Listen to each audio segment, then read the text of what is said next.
اپنی مرضی اور ہمارا اپنا اختیار ہو۔ اگر انسان کا اپنا اختیار نہ ہو تو پھر اس میں امتحان والی کون سی بات ہے؟ پھر تو امتحان ہی ختم ہے۔ مسئلہ یہ ہے کہ اللہ نے ہمیں اختیار دیا کہ دونوں راستے کھلے ہوئے، ایک جنت کا راستہ ہے، ایک جہنم کا راستہ ہے، دونوں راستے تیرے سامنے کھلے ہیں۔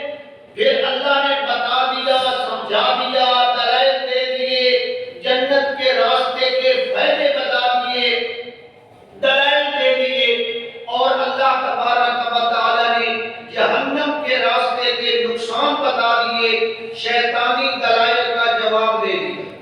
اب بندے کی اپنی مرضی اور اختیار ہے کہ وہ جو راستہ اختیار کرے۔ یہ بات سمجھیں۔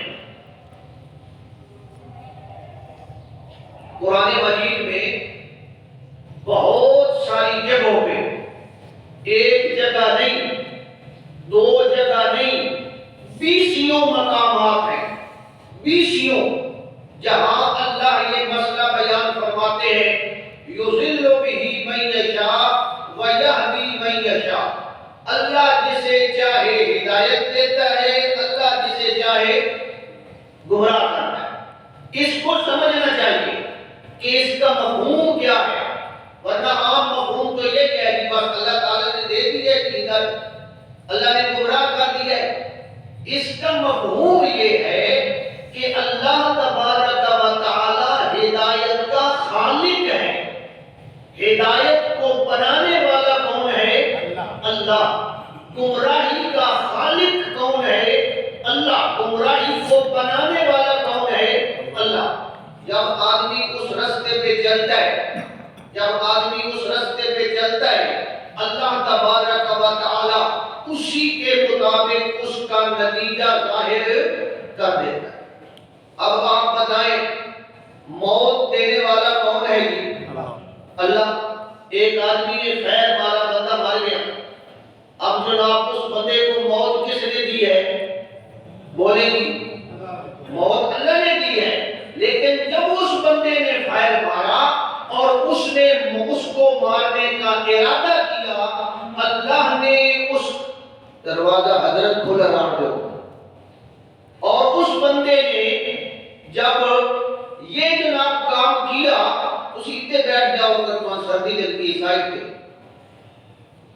ہاں جی، اس بندے نے اگر یہ جناب پروگرام بنایا کہ میں نے ہدایت کے راستے پہ نہیں چلنا اور گمراہی کے راستے پہ چلنا ہے، تو پھر اللہ تبارک و تعالی بھی اس کے لیے کیا فیصلہ فرما دیتا ہے جی؟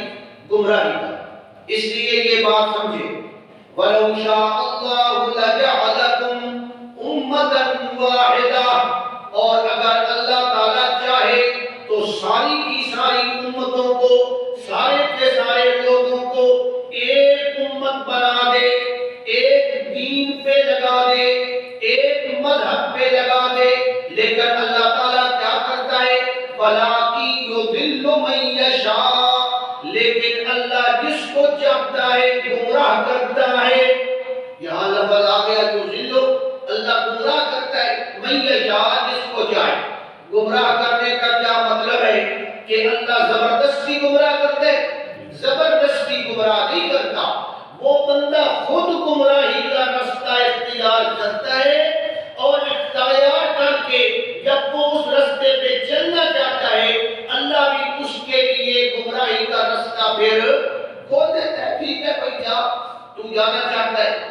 لیکن اگر ایک بندہ انابت کرتے ہوئے، رجوع کرتے ہوئے ہدایت کے راستے پہ چلنا چاہتا ہے، اللہ اس کے لیے ہدایت کا راستہ بھی کھول دیتا ہے۔ بندے کا اپنا اختیار ہے۔ اگر بندے کا اختیار نہ ہو، کل کلا پھر جنت اور جہنم اللہ نے کیوں بنائی؟ پھر تو ہر بندے نے کہنا ہے، یا اللہ تو نے ہمیں گمراہ کیا تھا، اب ہمیں جہنم میں کیوں پھینکتا ہے؟ ہمارا تو اس میں قصور بھی کوئی نہیں۔ اللہ نے ہمیں اختیار دیا ہے، لیکن اختیار دینے کے بعد وہ فعل جب واقع ہوتا ہے تو اس فعل کو پیدا کرنے والا کون ہوتا ہے جی؟ اللہ تبارک و تعالی یہ بات سمجھے تھوڑی سی، یہ عقیدے کی بات ہے. ایسا نہ ہو کہ ہم غلط عقیدہ رکھیں اور گمراہ ہو جائیں. عقیدہ یہ رکھنا چاہیے کہ ہر کام کا خالق کون ہے؟ اللہ. اور کاموں کا کاسب کون ہے؟ بندہ. اس کام کو اختیار کرنے والا بندہ ہوتا ہے اور اس کام کو پیدا کرنے والا کون ہوتا ہے؟ اللہ تبارک و تعالی. اس لیے فرمایا وَلَٰكِن يُضِلُّ مَن يَشَاءُ، لیکن اللہ جسے چاہتا ہے گمراہ کرتا ہے. وَيَهْدِي مَن يَشَاءُ، اور جسے چاہتا ہے اسے ہدایت عطا فرماتا ہے. جو ہدایت کے راستے پہ چلنا چاہتا ہے، جو ہدایت اختیار کرنا چاہتا ہے، جو ہدایت کو اپنانا چاہتا ہے. وَلَٰكِن يَهْدِي إِلَيْهِ مَن يُنِيبُ، جو انابت رکھتا ہے، رجوع رکھتا ہے، طلب رکھتا ہے، اس راستے کو لینا چاہتا ہے، اللہ اسے عطا فرما دیتے ہیں. اور جو ضد کرتا ہے، جو اڑا ہوا ہے جہالت پہ، پھر اللہ اس کو ہدایت کا راستہ نہیں بلکہ گمراہی کا راستہ اس کو ملتا ہے. اسی طرح نا اللہ نے قرآن مجید میں فرمایا وَمَن يُشَاقِقِ الرَّسُولَ مِن بَعْدِ مَا تَبَيَّنَ لَهُ الْهُدَىٰ، جو رسول اللہ صلی اللہ علیہ وسلم کی مخالفت کرتا ہے، یعنی اللہ کے نبی نے ایک راستہ دکھایا اور یہ بندہ اس کی مخالفت کر رہا ہے. مِن بَعْدِ مَا تَبَيَّنَ لَهُ الْهُدَىٰ، ہدایت کا راستہ واضح ہو گیا ہے، کلیئر ہو گیا ہے، دلائل دے دیے گئے ہیں، اس کے پاس دلائل کا جواب بھی کوئی نہیں، لیکن پھر بھی ضد کی وجہ سے وہ کیا کرتا ہے جی؟ اللہ کے نبی کے راستے کی کیا کرتا ہے؟ مخالفت. وَيَتَّبِعْ غَيْرَ سَبِيلِ الْمُؤْمِنِينَ، اور مومنوں کے راستے کے علاوہ کوئی اور راستہ اختیار کرتا ہے. یہاں مومن سے کون مراد ہے؟ آئیڈیل قسم کے مومن، اعلیٰ مومن. اور وہ اعلیٰ مومن کون ہے جی؟ صحابہ کرام. یہ ہماری بات نہیں ہے، ہماری تو جناب ہم تو بڑے نیچے درجے کے مومن ہیں. ہاں وَيَتَّبِعْ غَيْرَ سَبِيلِ الْمُؤْمِنِينَ، مومنوں کے راستے کو چھوڑ کر ضد کرتے ہوئے، دلائل واضح ہو چکے ہیں، ساری چیز واضح ہو چکی ہے، ضد پر کہنا ہے کہ میں نے یہ بات نہیں مان لی. اللہ فرماتے ہیں پھر کیا ہوتا ہے؟ نُوَلِّهِ مَا تَوَلَّىٰ وَنُصْلِهِ جَهَنَّمَ، ہم اسے دھکا دے دیتے ہیں. اب دھکا دینے والا کون ہے جی؟ اللہ. اللہ نے ایسے دھکا دے دیا ہے بلا وجہ نہیں دیا. وہ آیا اور اس نے یہ راستہ اختیار کیا. نُوَلِّهِ مَا تَوَلَّىٰ وَنُصْلِهِ جَهَنَّمَ، اور اسے ہم جہنم میں پہنچا دیتے ہیں. اور جو آدمی ہدایت کا راستہ اختیار کرتا ہے، سیدھے راستے پہ آنا چاہتا ہے، اللہ فرماتے ہیں اس کو میں روکتا. ہاں بھائی تو سیدھے راستے پہ آ رہا تو میں روکتا بھائی نہیں بھائی کہتے اس راستے پہ نہیں آنا. اللہ فرماتے ہیں نہیں، اگر وہ ایک بالشت چلتا ہے نا، ایک بالشت گٹھ برابر چلتا ہے، میری رحمت اس کو اٹھانے کے لیے ایک گز چلتی ہے. اگر وہ چل کر مثال دی ہے اللہ نے، یہ تو نہیں کہ وہاں کوئی ناپاک ہو رہا ہے، مثال دی ہے اللہ نے. اگر وہ چل کر آتا ہے نا تو آگے سے اس کو پک کرنے کے لیے میری رحمت دوڑ کر آتا ہے، کیونکہ وہ ہدایت کے راستے پہ آ رہا ہے، میری رحمت اس کے اوپر آ رہی ہے. اصل ٹرائی کون کر رہا ہے؟ بندہ خود. وہ ٹرائی کر رہا ہے، کوشش کر رہا ہے، اللہ کی رحمت اس کو اٹھاتی ہے. فرمایا اگر وہ بندہ جناب بالشت بھر آتا ہے، میری رحمت ایک گز کے برابر آتی ہے. اگر وہ ایک گز کے برابر چلتا ہے، میری رحمت اس کو پک کرنے کے لیے 2 گز چلتی ہے اور اس کو پک کر کے اٹھا کے ہم جنت کے راستے پہ ڈال دیتے ہیں. سبحان اللہ. تو اب نتیجہ کیا نکلا جی؟ یہ آیت قرآن مجید میں بہت جگہ آئی ہے. یہ ایک دفعہ سمجھ لیں تو سمجھ آ جائے گی. جیسے دیکھو نا پہلے سے بارے میں آیا ختم اللہ علی قلوبہم وعلی سمعہم وعلی ابصارہم، اللہ نے ان کے دلوں پہ مہر لگا دی. قرآن میں آگے ان کے کانوں پہ مہر لگا دی، اللہ نے ان کی آنکھوں پہ مہر لگا دی. اب وہ ایمان، یہاں سے سوال پیدا ہوتا ہے کہ یار اللہ نے تو پھر یہ تو بڑی زیادتی ہو گئی کہ اللہ نے ان کے دلوں پر مہر لگا دی، کانوں پہ آنکھوں پہ سب پردے جناب ڈال دیے. اب اللہ نے اپنے نبی کو فرمایا سواء علیہم انذرتہم ام لم تنذرہم لا یؤمنون، ڈرائیں نہ ڈرائیں اب ان کے لیے برابر ہے. اس کا مطلب ہے اللہ نے ان کے ساتھ یہ کر دیا، ان بیچاروں کا کیا قصور ہے؟ یہ بات ذہن میں آتی ہے یا نہیں آتی؟ لیکن اس کے پیچھے ایک کہانی ہے پوری. جب تک وہ کہانی سامنے نہیں آئے گی اس وقت تک بات سمجھ نہیں آئے. جیسے اخبار میں جناب خبر آ جائے، مختصر خبر کہ جناب جج صاحب نے فلاں فلاں بندے کو پھانسی کی سزا دے دی. اب جناب ہم نے وہ خبر پڑھی، جج صاحب نے فیصلہ کر دیا فلاں بندے کو پھانسی کی سزا دے دی. اب ہم سوچنے لگ جائیں کہ جج صاحب نے بڑی زیادتی کی ہے، بیچارے بندے کو جناب پھانسی کی سزا دے دی ہے، یہ تو جناب بڑی زیادتی ہو گئی. لیکن اس کے پیچھے ایک پوری کیا ہے جی کہانی ہے، وہ ہم نہیں سوچتے. وہ کہانی یہ ہے کہ اس بندے نے یہ کرتوت کیے تھے اور یہ کرتوت کر کے اب وہ جناب جج نے جب فیصلہ کیا تو اس کا فیصلہ کیا ہے کہ دوسرے لفظوں میں اسی انج بھی آکھ سکتے ہاں بھائی جج نے اس بندے کو بھائی نہیں دیتی، اس بندے آپ پھانسی لئی، یہ بھی کہہ سکتے. اس نے خود اپنا بیڑا غرق کیا، ہم کہتے نہیں ہیں اس نے خود اپنا بیڑا غرق کر دیا. بھائی اس نے خود اپنے پاؤں پہ کلہاڑی مار دی. تو انداز گفتگو الگ الگ ہوتا ہے لیکن مفہوم کو دیکھنا چاہیے. مفہوم کیا؟ تو جب بندہ ضد پہ آ جاتا ہے، دلائل پر غور نہیں کرتا، وہ کہتا ہے میں تو جناب نہیں مانوں گا، پھر اللہ تبارک و تعالی اس کے مقدر میں کیا کر دیتا ہے جی گمراہی اور جہنم کر دیتا ہے. والذین جاہدوا فینا، والذین جاہدوا فینا، جو ہمارے اندر کوشش کرتے ہیں، جو ہمارے پیچھے جہاد کرتے ہیں.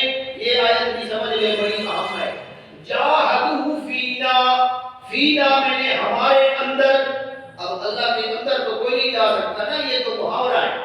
جاہدوا فینا یعنی ہماری رضا کے لیے جو بندے کوشش کرتے ہیں.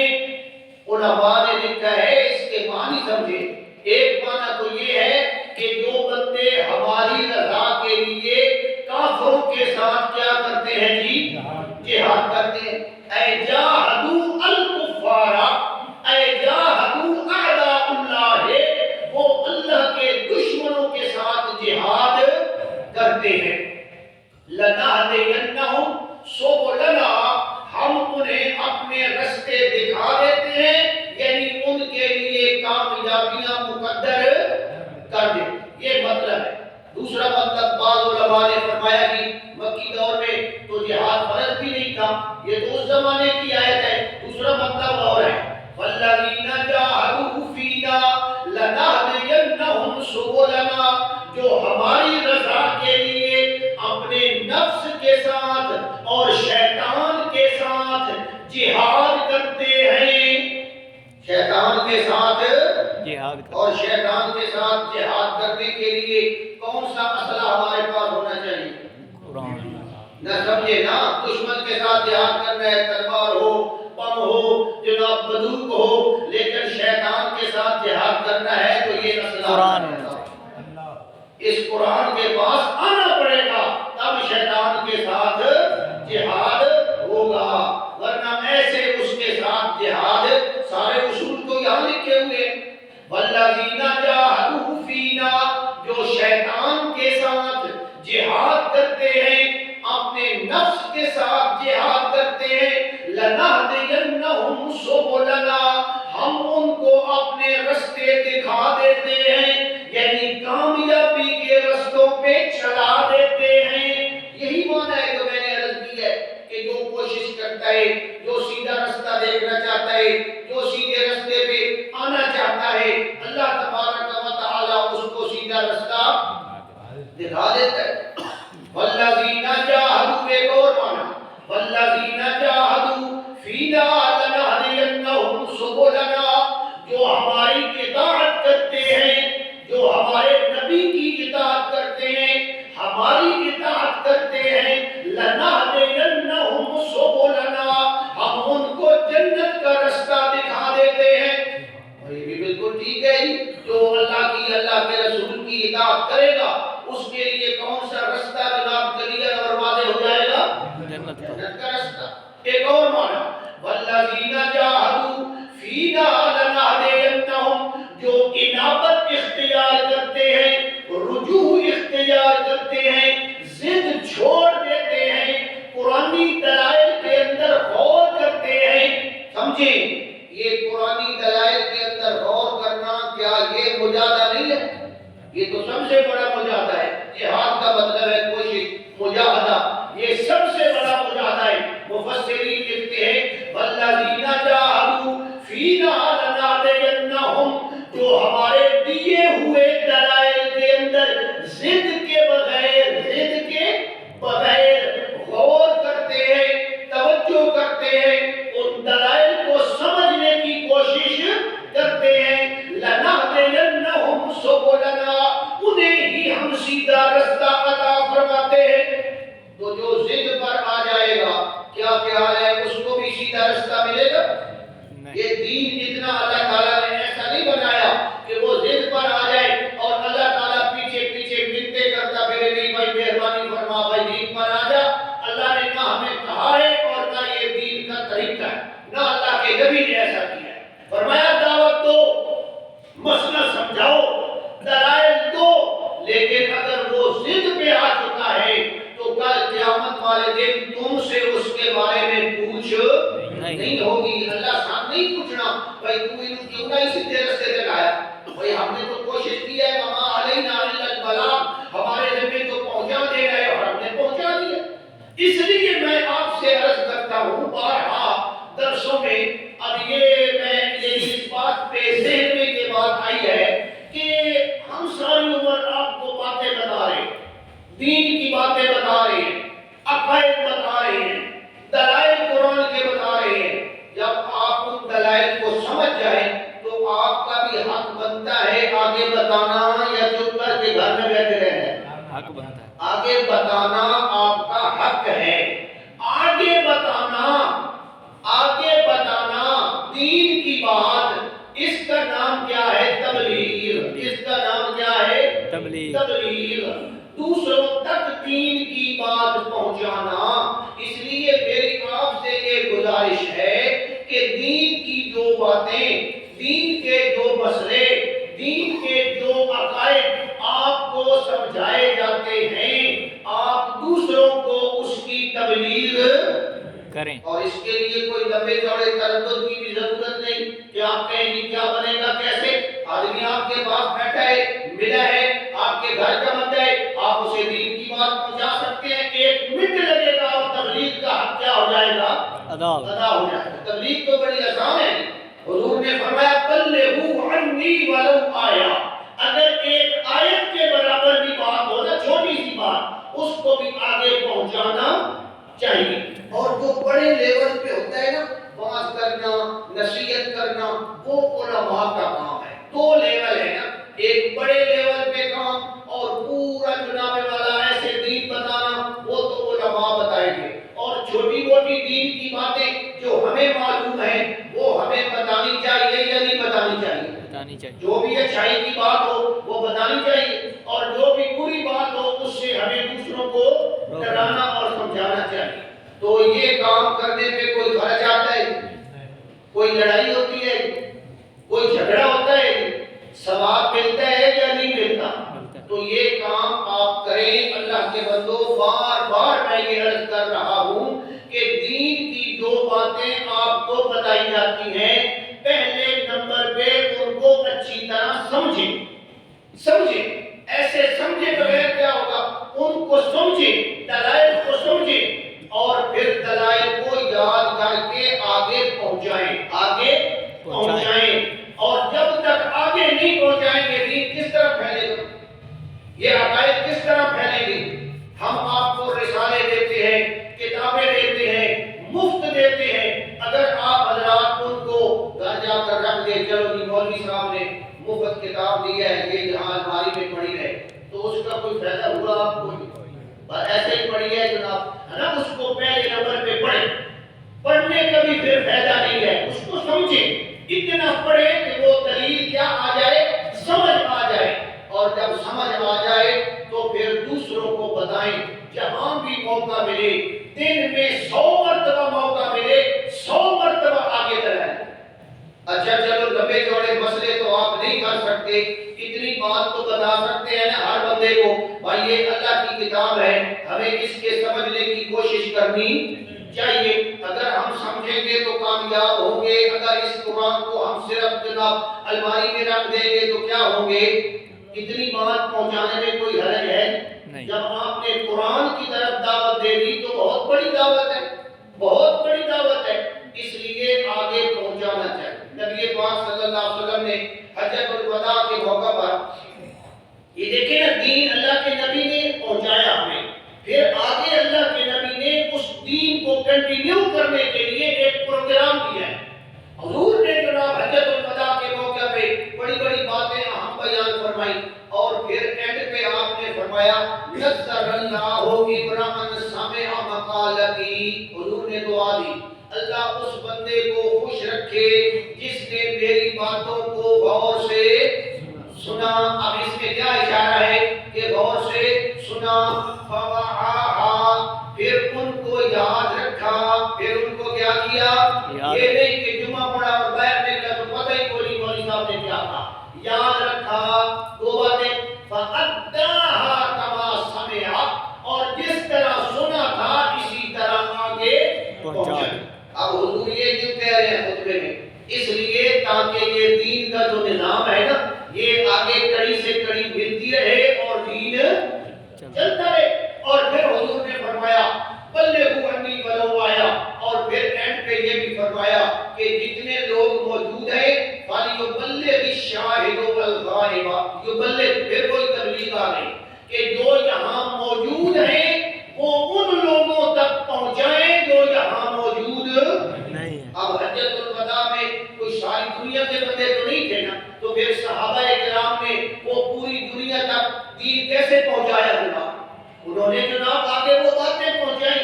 اس لیے تبلیغ کرنا یہ میری بھی ذمہ داری اور آپ کی بھی ذمہ داری ہے۔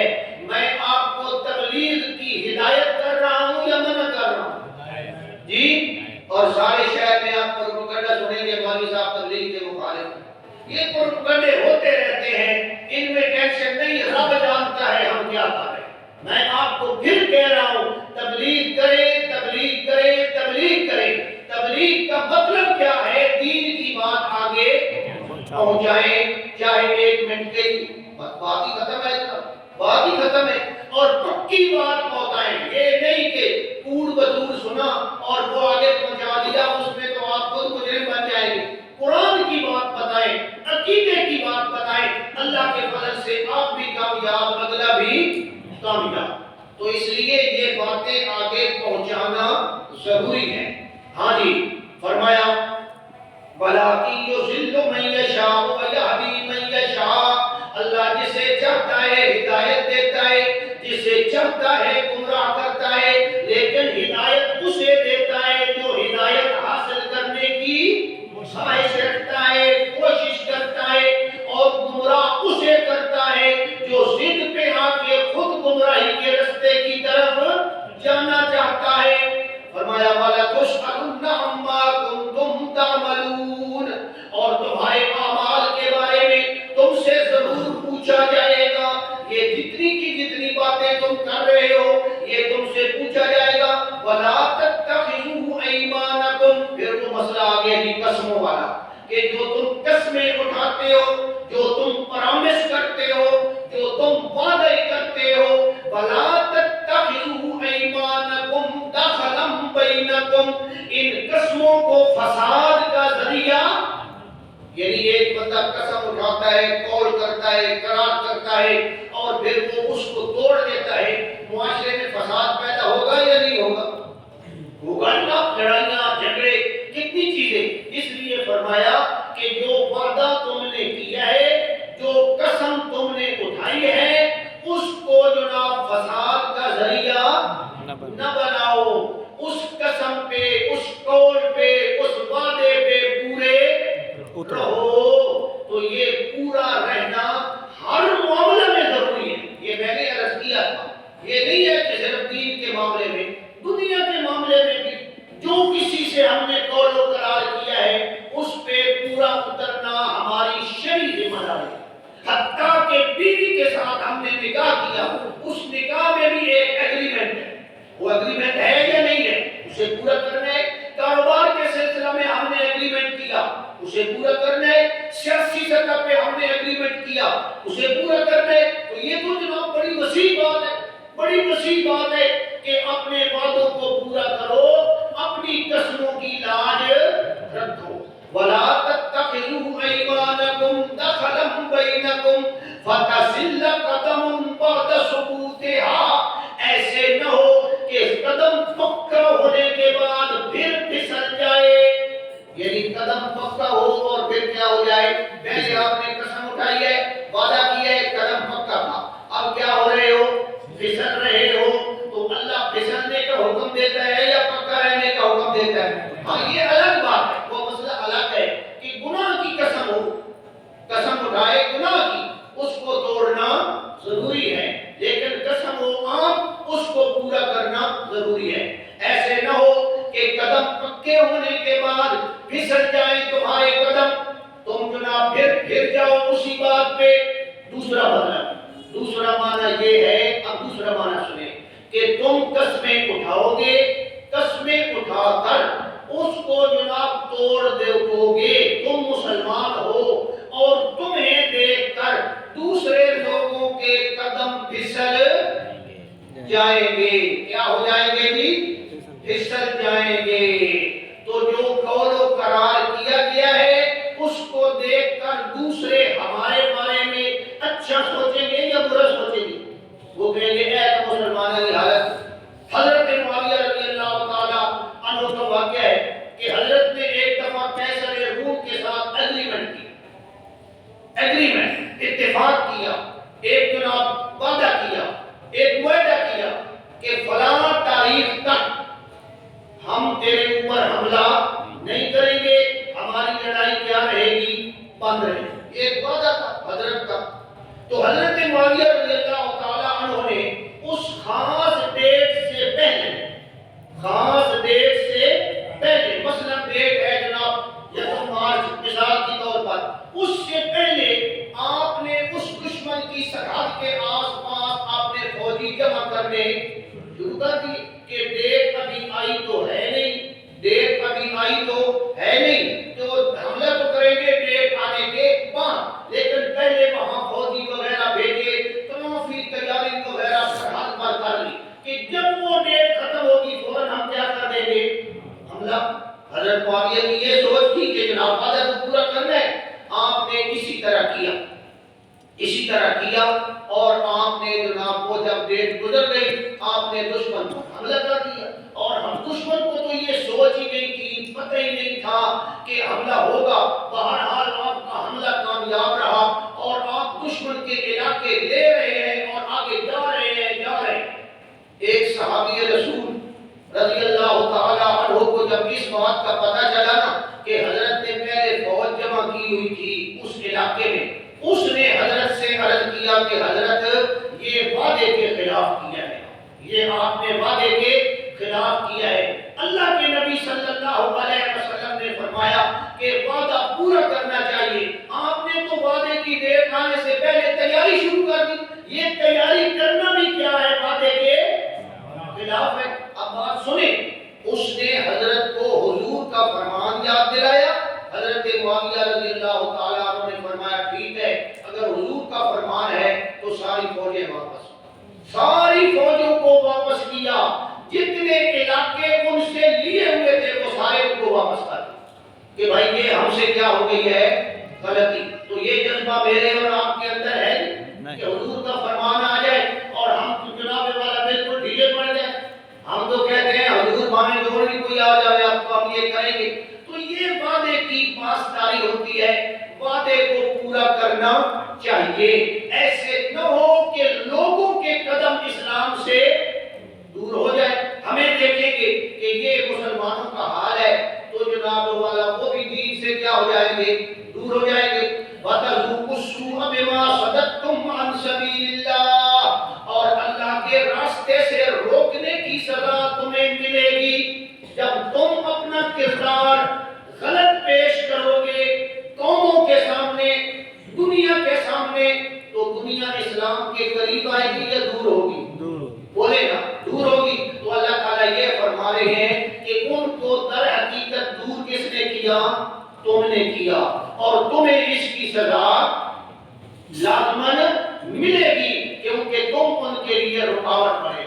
وَلَكُمْ عَذَابٌ عَظِيمٌ، اور تمہارے لیے پھر بڑا سخت عذاب ہوگا. وَلَا تَشْتَرُوا بِعَهْدِ اللَّهِ ثَمَنًا قَلِيلًا، وَلَا تَشْتَرُوا بِعَهْدِ اللَّهِ، اللہ کے نام پر کیے گئے وعدے پہ پیسے لے کر پھرنا نہیں ہے. یہ بھی اللہ نے فرمایا کہ جناب پیسے لے لو، کروڑوں روپے تمہیں مل جائیں، اربوں روپے مل جائیں اور تم اپنے کیے ہوئے وعدے سے، اگریمنٹ سے پھر جاؤ. اللہ تعالیٰ فرماتے ہیں یہ بات بھی درست نہیں ہے. پیسے تو کل کو ختم ہو جائیں گے لیکن گناہ اس کا کب ملے گا جی؟ قیامت والے دن لازماً ملے گا. وَلَا تَشْتَرُوا بِعَهْدِ اللَّهِ ثَمَنًا قَلِيلًا، چاہے جتنے پیسے بھی لے لو اس وعدے کے بدلے، وعدے سے پھرنے کے بدلے وہ پیسے کیا ہیں؟ تھوڑے ہی ہیں، تھوڑے ہی ہیں. وہ کل کو کیا ہو جائیں گے؟ ختم ہو جائیں گے. انما عند اللہ هو خیر لکم، اور جو کچھ اللہ کے پاس ہے وہ تمہارے لیے بہتر ہے. یہ پیسے تو ختم ہو جائیں گے جناب، لگ جائیں گے، اور رب کے پاس جو نعمتیں اور انعامات تھی تمہارے لیے وہ تم نے ضائع کر دیے، وہ تم نے جناب اڑا دیے اور ختم کر دیے. ان کنتم تعلمون، اگر تم جانتے. تو اللہ تبارک و تعالیٰ نے ان آیات میں جس طرح اور احکام بیان فرمائے ہیں وہاں ایک حکم یہ بھی ارشاد فرمایا ہے کہ اللہ کے نام پہ کیا ہوا وعدہ وہ پورا کرنا چاہیے. جو اگریمنٹ کیا جائے اس کو پورا کرنا چاہیے، اور جو معاہدہ کیا جائے اس کو پورا. یہ ساری دنیا کا جو نظام ہے نا، یہ اب یہ سارا وہ معاہدوں پہ چل رہا ہے. فلانے کے ساتھ فلانا معاہدہ ہے، فلانے کے ساتھ فلانا معاہدہ ہے. اگر ان معاہدوں کی پاسداری نہ کی جائے تو نظام تو طرف طرف ہو جائے گا جناب، پھر تو لڑائی شروع ہو جائے گی. اس لیے فرمایا معاہدے کی پابندی کرو اگر تم جانتے ہو. ما عندکم ينفد وما عند اللہ باق، فرمایا جو کچھ تمہارے پاس ہے یہ ختم ہو جانے والا ہے. یعنی دنیا کے اندر جو نعمتیں ہمارے پاس ہیں یہ ساری کیا ہو جائیں گی؟ ختم، ایک دن ختم ہو جائے گی. دنیا کے اندر ہمارے پاس جو عزت ہے، جو عہدہ ہے، جو منصب ہے، جو کچھ بھی ہے، یہ نہیں کہ پیسہ، جو کچھ بھی ہے وہ ایک نہ ایک دن کیا ہو جانے والا ہے؟ ختم ہو جانے والا ہے. یہ سرداریاں اور یہ سیاستیں اور یہ پروگرامیں اور یہ ساری چیزیں اور یہ جھوٹی عزتیں اور یہ ساری چیزیں کیا ہو جائیں گی؟ ہم ان کے پیچھے دوڑ رہے ہیں، دوڑ رہے ہیں، دوڑ رہے ہیں، چاہے مجھے درجہ مل جائے، یہ مل جائے، یہ مل جائے. جب قبر میں جائیں گے تو کوئی سرداری ساتھ، کہتے ہیں نا سکندر جب مرا تھا تو اس کی جیب کیا تھی؟ خالی تھی. اور یہ بھی کہتے ہیں کہ کفن کی جیب نہیں ہوتی. کفن نال جیبا بھی لینے آسی، کیوں جیبا نال ایڈے بجنے اور آگے شہر ہے کوئی نہیں رہنی، ہاتھ سے دکھائی چھوڑ رہے. تو جیب کس بات کی ہے؟ تو آگے تو کوئی چیز نہیں جا سکتی. اس لیے آگے جانے والی کیا چیز ہے جی؟ اس کا ایمان اور اس کے اعمال صالح. ہم کبھی جناب اپنی برادری کے پیچھے، اپنے گھر والوں کے پیچھے بڑے بڑے فراڈ کرتے ہیں، بڑے بڑے دھوکے کرتے ہیں اپنی دولت کے پیچھے. تو کیا خیال ہے جب ہم مرتے ہیں یہ برادری، یہ رشتہ دار، یہ مال و دولت، یہ گاڑی، یہ بینک بیلنس، یہ کوٹیاں، یہ بنگلے، یہ ہمارا مال ہے. کیا یہ مال ہمارے ساتھ جاتا ہے؟ سب تو پہلے جب بندہ مرتا ہے نا، سب تو پہلے اس کا مال پرایا ہو ہے، حالے وہ گھرے پہ ہے، دفن بھی نہیں ہوا، جو اس کا مال ہے وہ اب اس کا نہیں ہے، یہ بات سمجھے، وہ اس کا مال، ہاں اتنی گنجائش شریعت نے دی ہے کہ اس مال میں سے اس کا کفن قبر وغیرہ بنا سکتے ہو، یہ گنجائش دی ہے، اس کا کوئی قرضہ ہے تو وہ ادا کرو، لیکن بیسیکلی وہ مال اس کا اب نہیں رہا۔ تو مال کے پیچھے ہم کتنی قربانیاں دیتے ہیں، کیا خیال ہے مال نے ہمارا ساتھ دیا؟ جب ہمارا جنازہ اٹھتا ہے کیا خیال ہے ہمارے پیسے بھی ہمارے ساتھ چل پڑتے ہیں، ہماری کار بھی ساتھ جاتی ہے، ہمارا بینک بیلنس بھی جاتا ہے؟ نہیں، ہر چیز پیچھے رہ جاتی ہے، اور قبر کی طرف جب ہماری چال پائی جائے گی تو اکیلی جائے گی۔ اچھا جی، دوسرے نمبر پہ ہمارے ہیں رشتہ دار، بیوی، دوست، سنگی وغیرہ، انہاں سے نبھائیے نہ کچھ نہ کچھ، انہاں نبھائیے، شودے افتن نبھایا ہے، دعایا ہے، منجی چاہیے، اور منجی چاہ کے قبرستان تک لے گئے، انہاں ساڑھے نال بات بھی کچھ نہ کچھ، مال اور جناب گھرے پہ، وہ تو اٹھے ہی نہیں، وہ تو پرائے ہو گئے، بس ختم، کس طرح ختم؟ تو یہ ہمارے ساتھی، دوست، رشتہ دار، گھر والے، یہ کہاں تک پہنچے جی؟ قبر تک پہنچے۔ قبر میں دفنانے کے بعد انہاں سارے رات گھر آنڈرانی ہے کہ سارے نال رہنا جی، سارے گھر لکی قبر پئی، تو انہوں نے ساتھ اب آگے نہیں دیا، پیچھے آ گئے۔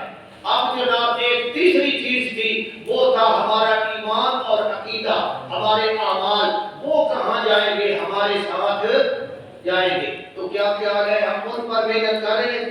ہم تو ساری محنت ہی کر رہے ہیں اس بات پہ کہ لگتے رہے، اے راضی رون، دنیا کے مالو متا اور منافع ملتے رہے، یہ سب یہاں رہ جائیں گے۔ یہ جھوٹی عزتیں ہیں، سچی عزت وہی ہے جو کل قیامت والے دن اللہ کے دربار سے ملے گی، اور وہ ملے گی اللہ کے قرآن کے قریب آنے سے، اللہ کے ساتھ لو لگانے سے۔ ما عندکم ینفد، جو کچھ تمہارے پاس ہے وہ ختم ہو جانے والا ہے، وما عند اللہ باق، اور جو نعمتیں، جو چیزیں تمہارے لیے اللہ کے پاس ہیں وہ باقی رہنے۔ ہمارا ایمان کہاں محفوظ ہے جی؟ اللہ کے پاس۔ ہمارے اعمال کہاں محفوظ ہیں؟ اللہ کے پاس۔ تو یہ باقی رہنے والے ہیں، یہ ختم نہیں ہوں گے، دنیا کا مال و متاع ختم ہو جائے گا۔ فرمایا وَلَنَجْزِيَنَّ الَّذِينَ صَبَرُوا أَجْرَهُمْ بِأَحْسَنِ مَا كَانُوا يَعْمَلُونَ، اور ہم ان لوگوں کو جو صبر کرتے ہیں بڑا اچھا بدلہ دیں گے۔ صبر کرنا، رک جانا، اپنے آپ کو ایک چیز پہ جما لینا، اور جناب پنجابی چاہتے بریکاں اپنیاں ٹائٹ رکھنیاں، ساڑیاں بریکاں گھلیاں، تھوڑی جی گل آوے تے جناب تل کے پیا، تھوڑی جی گل آوے تے ایندے تل کے پیا، تھوڑا جہا چکڑ بنیا تے جناب ایندے ڈھکے پیا، یہ ہماری بریکیں کمزور ہیں۔ تو ہمیں صبر کا مطلب یہی ہے کہ روکنا اپنے آپ کو مضبوط رکھنا، تو ہمیں اپنے آپ کو مضبوط رکھنے کی ضرورت ہے۔ دین کے اوپر مضبوط رکھیں، دین کے اوپر جو عقیدہ ہمیں اللہ کے قرآن نے دیا ہے اس عقیدے پر ہم مضبوطی سے قائم رہیں، اور جب ہم مضبوطی سے قائم رہیں گے، صبر کریں گے، بے احسن ما کانوا یعملون، پھر اللہ تبارک و تعالی ہمارے اعمال کا اچھا بدلہ ہمیں دے گا، اعمال سے زیادہ دے گا، یعنی ما کانوا یعملون، پھر یہ عمل تساں کیتے ہیں نا پرانے نالوں اللہ ود کے بدلہ دے گا، اللہ ان سے بھی تمہیں زیادہ عطا فرمائے گا اگر تمہارے اندر استقامت ہے، صبر ہے۔ اللہ مجھے آپ کو استقامت نصیب فرمائے۔